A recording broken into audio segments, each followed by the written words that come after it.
E aí, galerinha, bom dia. Então, vamos à nossa primeira aula de literatura online.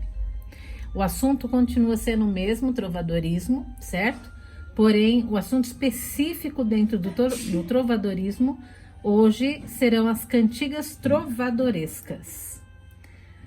Como eu já falei anteriormente, as cantigas trovadorescas, elas eram divididas em cantigas líricas e cantigas satíricas. As líricas vinham com as intenções do coração, né? E as satíricas eram realmente para tirar sarro das pessoas. Dentro da cantiga lírica existia uma subdivisão. Elas poderiam ser de amor e de amigo. E nas satíricas, de escárnio e maldizer. As cantigas de amor, vamos começar por essas, de amor. Elas são escritas na primeira pessoa. O eu poemático, o que é o eu poemático? É a mesma coisa que o eu lírico, ou seja, a pessoa que fala o poema. Essa pessoa, ela está declarando o amor. O amor sempre é para uma dama, então isso supõe que quem escreve a cantiga de amor e quem a declara é um homem, tá? O cenário sempre é dentro de algum palácio, é uma rotina palaciana. A amada sempre é reverenciada, demonstra ser superior a ele, né? E ele demonstra uma servidão amorosa, da onde a gente tira a ideia de que ele faz uma vassalagem amorosa, ou seja, ele é um escravo desse amor. A mulher é um ser inatingível, totalmente idealizada, como o amor também é totalmente idealizado. Existe um sofrimento amoroso, porque normalmente esse amor que ele tem não é correspondido pela mulher. Ou ela já é comprometida, ou ela é de uma classe nobre mais alta ainda que esse nobre está falando. Então, sempre traz a aflição, o desgosto e uma tristeza muito grande, porque o amor dele sempre é interrompido. Naquela época, como eles falavam galaico-português, costumava-se utilizar o minha dona. Minha dona, traduzindo hoje em dia, seria um minha dona, né? Ou minha senhora, ou ainda em algumas cantigas, minha senhor, porque a palavra senhora estava em criação naquela época. Então, alguns já utilizaram, alguns não ainda. Então, era muito mais comum aparecer minha senhor, mas que significava minha senhora, tá? Aí, vamos passar aqui, ó, as mais características da cantiga de amor. A origem é da cidade de Provença, na França. Ela é uma cantiga que é considerada sofisticada porque ela evita repetições, refrões e tal. Então não tem muita repetição. Então é como se tivesse tudo completo deles, tá? E aí eu já falei que possui o eu lírico masculino. O tratamento que é dado à mulher é minha dona, fermosa dona, minha senhor, que são palavras utilizadas para falar da mulher amada. O amor é um amor sempre muito cortês, muito educado, né? O trovador, que é o caso eu lírico, ele faz uma coita amorosa, que é uma queixa à mulher amada, né? E porque ela não pode corresponder. Normalmente todos eles são nobres, né? Mas ele normalmente é um nobre decaído, e ele precisa demonstrar esse amor, né, de forma meio escrava. Exemplo, esse é um exemplo, do trovador Bernardo de Bonaval, tá? Aqui já está traduzido para facilitar. A mulher que eu amo e tenho por senhora, mostrai-a a mim, Deus, se for vosso prazer. Senão, dai-me a morte. Aqui eu tenho por luz desses olhos meus, e por quem choram sempre. Mostrai-a a mim, Deus, senão dai-me a morte. Essa que vos fizestes a mais bela, de quantas eu conheço. Ai, Deus, fazei-me vê-la, senão dai-me a morte. Ai, Deus, que me fizestes mais e mais amá-la, mostrai-me onde posso com ela falar, senão dai-me a morte. Então, aqui vocês observem que é uma cantiga que expressa exatamente a questão de ser um escravo do amor. Se não for para ver essa mulher, ele prefere a morte, né? Essa é uma cantiga de amor. E aí, em seguida, vem a cantiga de amigo. A cantiga de amigo, ela teve a sua origem na Península Ibérica. Frequentemente ela usa o refrão, né? Um verso inteiro, ao final de cada estrofe, com repetições de palavras. Possui nessa aqui o eu lírico, ou seja, a pessoa que faz, né, a cantiga, faz não, que declara a cantiga é o eu lírico feminino, tá? Porém, quem escrevia na época era um homem. Lembrando também, naquela época, na Idade Média, poucos eram que aprendiam a ler e escrever. Normalmente a nobreza aprendia a ler e escrever e quem estava no clero, ou seja, os padres, os bispos, né? A mulher, ela não aprendia a ler e escrever, mesmo que ela fosse alguém nobre, a não ser a rainha. Caso contrário, todos eles estariam ali para aprender. As mulheres eram para aprender a fazer crochê, tricô, qualquer coisa nesse sentido, né? Cuidar do marido e tal. Mas ela não aprendia a ler e escrever. Então, não tem como essas cantigas serem escritas pelas mulheres. Porém, o sentimento expresso nas cantigas é feminino. É uma mulher que está sentindo falta de seu namorado. Naquela época, chamado de amigo, tá? Esse amigo tem uma conotação de amado ou de amante, tá? Nela também existe uma submissão amorosa. O amado é de uma classe superior, então ela é inferior. E é uma moça que está se queixando a ausência desse amado para a natureza. Então ela vai falar, ai flores do verde pino, se vistes meu amado, né? Por que ela pergunta para as flores? Porque é um amor, na verdade, proibido. E às vezes ela faz isso também para as amigas, para a mãe ou para as irmãs, que é uma coisa muito normal, tá? Essas cantigas, elas antigamente eram classificadas como de tear, barcarolas, albas, alvoradas e pastorelas. Mas nós não vamos usar essa classificação. O importante é reconhecer as cantigas. A cantiga de amigo também tem uma coisa muito importante. É interessante lembrar do contexto medieval que nós estamos falando e lembrar que os casamentos eram feitos todos em acordo, né? Então, um reino, para aumentar a expansão daquele reino, casava com uma pessoa do outro reino e juntavam dois reinos e ficavam mais poderosos, né? Então, muitas vezes o casamento, eles nem conheciam as noivas antes, né? Eles nem sabiam se iam se apaixonar pelas noivas ou não, né? É uma coisa que era comum na época. Então, o que acontecia? Muitas vezes os homens, eles davam uma fugida dos seus palácios, dos seus castelos, e iam se divertir no campo, nas aldeias mais pobres. E por lá acabavam que encontrando alguma moça que eles acabavam se apaixonando, porque eles não tinham muito essa oportunidade dentro da corte, porque eram pessoas prometidas, então eles acabavam encontrando de outra forma. E aí alguns prometiam brigar com os pais para poder, né, casar com uma plebeia, né, tinha toda essa história. Mas eles iam embora, voltavam para o castelo e acabavam casando com quem era prometida.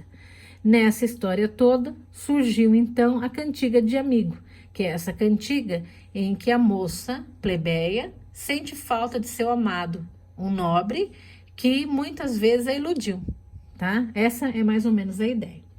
Nessas cantigas, elas são mais simples, elas são feitas de paralelismo, né? Que é mais ou menos uma forma de refrão também. Esse aqui é um exemplo da cantiga de amigo. Ondas do mar de Vigo, se vistes meu amigo, e ai Deus se verrá cedo.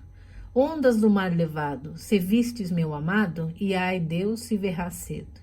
Se vistes, meu amigo, o porquê eu suspiro, e ai Deus se verrá cedo. Se vistes, meu amado, e porque hei gran cuidado, e ai Deus se verrá cedo.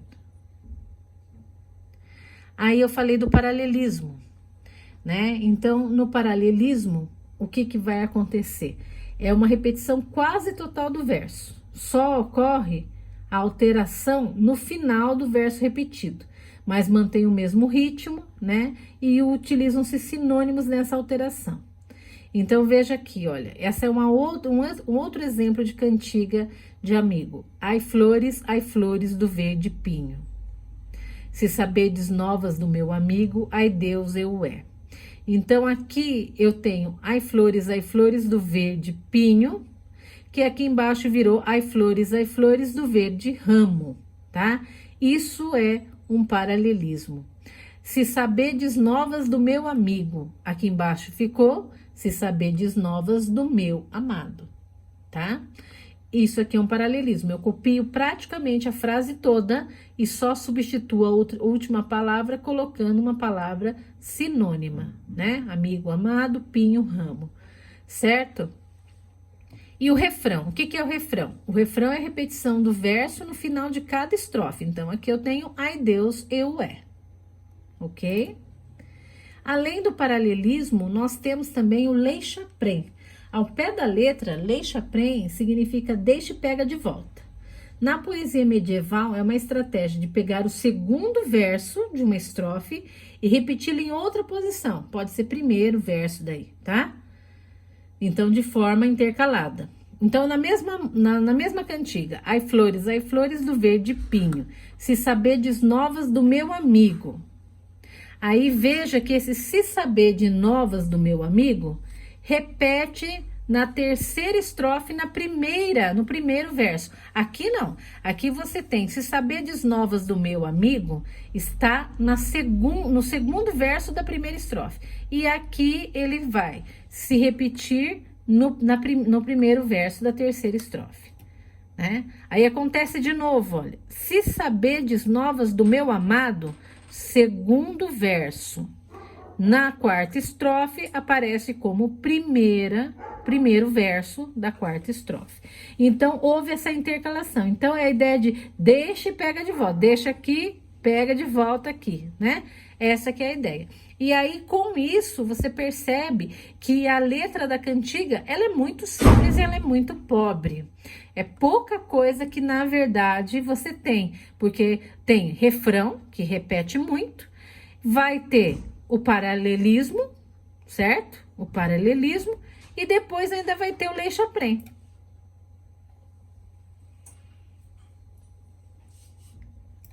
Vamos lá. Aqui eu vou só falar do Rei Trovador. Bom, esse castelo aqui, que fica em Guimarães, em Portugal, ele foi construído pelo Dom Diniz em 1303. O Dom Diniz, ele reinou entre o fim do século XIII e o início do século XIV em Portugal. Era um homem culto e compôs cerca de 150 cantigas, por isso ele foi chamado de Rei Trovador. Vocês lembram que eu já falei do Dom Diniz, ele está na primeira dinastia, né, dos reis de Portugal. Aqui eu tenho uma obra dele, olha, um trechinho para vocês verem. Quero eu, à maneira provençal, fazer agora um cantar de amor, e quererei muito louvar-me, Senhor, a quem não faltam honra e formosura, nem bondade, e mais vos direi sobre ela. Deus a fez tão plena de bens que a todas as mulheres do mundo. Agora eu pergunto, que tipo de cantiga é esta? O que vocês acham? Ela é de amigo ou ela é cantiga de amor? Pensaram? Responderam aí em casa? Essa aqui é uma cantiga de amor, tá? Quando ele fala que ele vai fazer uma poesia à maneira provençal, quer dizer que vem de Provença, que é lá na França. Então, ela já é mais sofisticada que a outra, tá? Quais as marcas que eu tenho para ela ser de amor? Primeiro que ele já fala que vai cantar o amor. Depois ela fala que vai louvar minha Senhor. E aí coloca qualidades para ela, né? Não lhe faltam honra e formosura, nem bondade. Então, assim, ela é a melhor mulher do mundo. Essa que é a ideia, ok? E agora aqui, olha, vamos lá. Não chegou, madre, o meu amigo, e hoje está saído. Ai, madre, moiro d'amor. Não chegou, madre, o meu amado, e hoje este o prazo passado. Ai, madre, moiro de amor. E hoje este o prazo saído, porque mentiu o desmentido? Ai, madre, moiro de amor. e hoje este o prazo passado, porque mentiu o perjurado? Ai, madre moiro do amor. Então, que tipo de cantiga é essa? E a outra?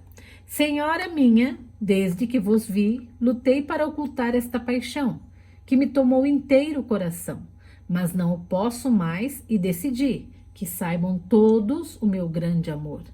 A tristeza que tenho, a imensa dor que sofro desde o dia em que vos vi. Parece assim, né, que às vezes uma cantiga está mais fácil que a outra. É que quando a gente procura, às vezes elas estão mais próximas do galaico português e às vezes elas estão mais próximas da língua portuguesa. Às vezes tem uma certa tradução. Então, por isso, né, que elas têm essa diferença, tá? Bom, qual que é a cantiga de amigo? Quem respondeu a primeira, certíssimo. Parabéns, tá? Realmente, primeiro que ela já fala, não chegou madre, o meu amigo, madre e mãe, certo? E aí falando que morre de amor, né? E depois fala de novo que o prazo está passado e não chegou. Então, veja que a pessoa, no caso eu lírico feminino, está reclamando para a mãe que o amado, o amante dela, não apareceu ainda, né? Perfeito. E a segunda é cantiga de amor, né? Aqui ele já começa com senhora minha, que seria a mesma coisa que minha senhor, né? E coloca que ele tem uma paixão, né? Que tomou o coração inteiro dele, e por isso que ele decidiu, então, né? Que não podia mais guardar, né? E ele fica com uma tristeza muito grande, porque ele sofre todo dia por causa dela, né? Então aí já vê que ela é inacessível porque ele sofre por ela. Então, cantiga de amor. Quem acertou tá muito bem. Parabéns, hein? Vamos lá, continuando. Agora vamos para as cantigas satíricas. Se vocês acharam a cantiga de amigo e de amor fácil, as satíricas são mais fáceis ainda. Escárnio, tem o escárnio e maldizer. As duas vão falar mal de alguém. Elas vão ter ironias. E no que elas vão se diferenciar? A de escárnio ela é considerada indireta e deixa um certo ar de ambiguidade. Tipo, se você interpretar que eu falei para você, então você é isso aí que eu falei, né? Eles ficam nisso, tá? É uma intenção de brincar e de zoar com a pessoa.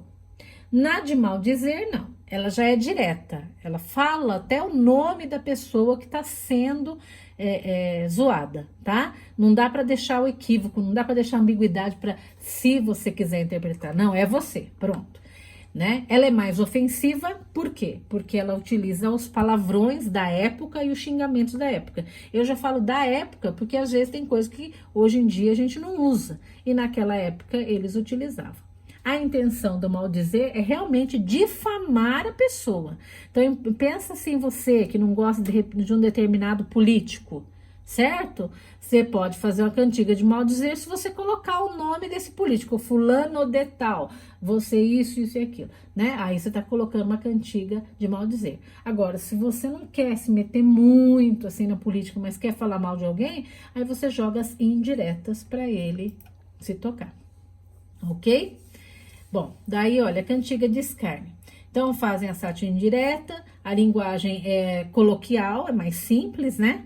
Repete muita coisa, tem às vezes alguns termos também chulos, né? E não se satiriza, né, a pessoa, assim, o nome dela mesmo, tá? Aqui um exemplo, olha. Esse é um exemplo muito famoso de cantiga de escárnio. É a Dona Feia. É do João Garcia de Guilhade, outro trovador muito famoso da época. Ai, Dona Feia, fostes vós queixar, que nunca vos louvei em meu trovar. Mas agora quero fazer um cantar em que vos louvarei de qualquer modo, e vede como vos quero louvar, Dona Feia, velha e louca. Dona Feia, que Deus me perdoe, pois tendes tão grande desejo de que eu vos louve por este motivo, quero vos louvar, já de qualquer modo, e vede qual será a louvação. Dona Feia, velha e louca. Dona Feia, eu nunca vos louvei em meu trobar. Espero Embora tenha trovado muito, mas agora já farei um bom cantar, em que vos louvarei de qualquer modo, e vos direi como vos louvarei, dona feia, velha e louca. Veja bem, aqui João Garcia de Guilhade não explica quem é essa dona. Sabe-se que é uma mulher que pediu para fazer uma cantiga, né, para ela, mas não põe o nome dela. Então, por esse motivo, ela é de escárnio, tá? Além de tudo, ela tem aqui, né, um tratamento grosseiro para ela, chulo, né? Dona feia, velha, louca, chamar a mulher dessa maneira, né? Então, e aí fica aquela questão da ambiguidade. Se você, por acaso, em algum momento pediu uma cantiga trovadoresca a algum trovador, então pode estar falando de você, mas não dá para ter certeza, porque nome não tem, né? Essa que é a ideia. A cantiga de maldizer é a sátira direta, então aqui realmente é colocado o nome da pessoa, né? E é para deixar a pessoa realmente constrangida e embaraçada diante das demais pessoas. Então aqui realmente tem muito palavrão, tem coisa que até eu, assim, como professora, me sinto meio com vergonha de falar, porque é meio pesadinho, né, os termos que eles usam, tá? Mas realmente essa era a intenção deles, é deixar bem constrangida a pessoa que ela entrava na cantiga de maldizer, tá bom? Um exemplo. Martim Jogral, que desfeita, sempre convosco se deita vossa mulher. Vede-me andar suspirando e vós deitado gozando vossa mulher. Do meu mal não vos doeis, morro e vós fodeis vossa mulher.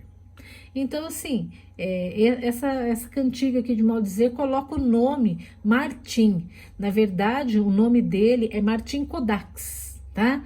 Ele já tá xingando o Martim Kodax porque tá tirando ele do grau de trovador e descendo ele pro grau de jogral, que naquela hierarquia de artistas que eu passei para vocês, jogral fica abaixo do trovador. Então, ele já tá diminuindo o Martim Kodax aí, tá? E aí tá falando da vida conjugal, da vida sexual do Martim Kodax, né? Que é exatamente isso, é para deixar a pessoa envergonhada. Então vamos lá, qual que é a cantiga de escárnio e qual é a de maldizer? A primeira, eu vou ler a original, tá? Mas eu deixei a tradução ali do lado. De vós, Senhor, quer eu diga a verdade, e não já sobre o amor que vos hei. Senhor, bem é vossa torpicidade, de quantas outras e no mundo sei. Assim de feia como de maldade, não vos vence hoje senão filha de um rei. Eu não vos amo, nem me perderei. O vós não vir por vós de sua idade. E a outra, Dom Bernaldo, pois trazeis convosco uma tal mulher, a pior que conheceis, que se o alguazil souber, açoitá-la quererá. A prostituta queixear-se-á e vós assanhar-vos-ei. Vós que tão bem entendeis o que um bom jogral entende, por que demônio viveis com uma mulher que se vende? E depois, o que fareis se alguém a el rei contar a mulher com quem viveis e se ele a quiser justiçar? Se nem Deus lhe valerá, muito vos molestará, pois valer-lhe não podeis. Qual é escárnio, qual é maldizer? A primeira é escárnio, né? Por quê? Porque eu falo de uma senhora, né? Só que chama a senhora de uma pessoa, torpicidade, aqui pode ser uma tradução de estupidez, né? Então, tá falando mal dessa mulher, mas não põe o nome dela, né? Agora, na segunda, ele já fala o nome, que é o Dom Bernaldo. E pode ver que ele fala muito mal da mulher do Dom Bernardo, porque ele tá falando que ela é pior do que uma prostituta, né? E ainda fala que o alguazil, se souber, açoitá-la quererá. O que significa isso? Que é tipo uma guarda da época, né? Então, se a guarda, a polícia, né, souber quem ela é de verdade, ela vai querer, né, bater nessa mulher aí. Então, colocando que o Dom Bernaldo tem uma mulher pior que prostituta. né? Bom, aí vocês vão assistir aos vídeos, né, desse link abaixo, tá? Eles mostram como eram as cantigas, né? Como que elas eram cantadas na época, tá? Nesse link aí do YouTube que eu coloquei, tem 3 músicas. As 3 músicas são cantadas de forma diferente. É interessante conhecer, né, como que é. Tem muito a ver com sotaque português, tá? Muito mesmo a ver com sotaque português, mas é interessante de vocês conhecerem, porque essa é a rotina verdadeira dos palácios daquela época, né? Então seria interessante vocês voltarem para ver isso daqui depois, tá bom? Vale muito a pena.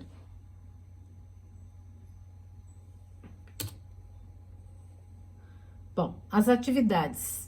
Semanalmente, né, nós vamos fazer as atividades. Agora a gente finalizou a parte da cantiga, né? Aí, como é que vai ser agora as atividades? Eu vou sempre falar alguma coisa da matéria e aí em seguida eu vou dar exercícios, tá? Então, toda semana vocês vão ter alguma atividade da matéria dada, tá? Aí, o que eu vou fazer? Eu vou mandar a atividade em PDF no grupo e aí vocês vão poder imprimir na casa de vocês e escrever na própria atividade, ou você pode colocar só as respostas no caderno, tá? Em seguida disso, você vai tirar uma foto e você vai enviar para mim. Tudo que eu pedir de exercício vai estar valendo nota, ok?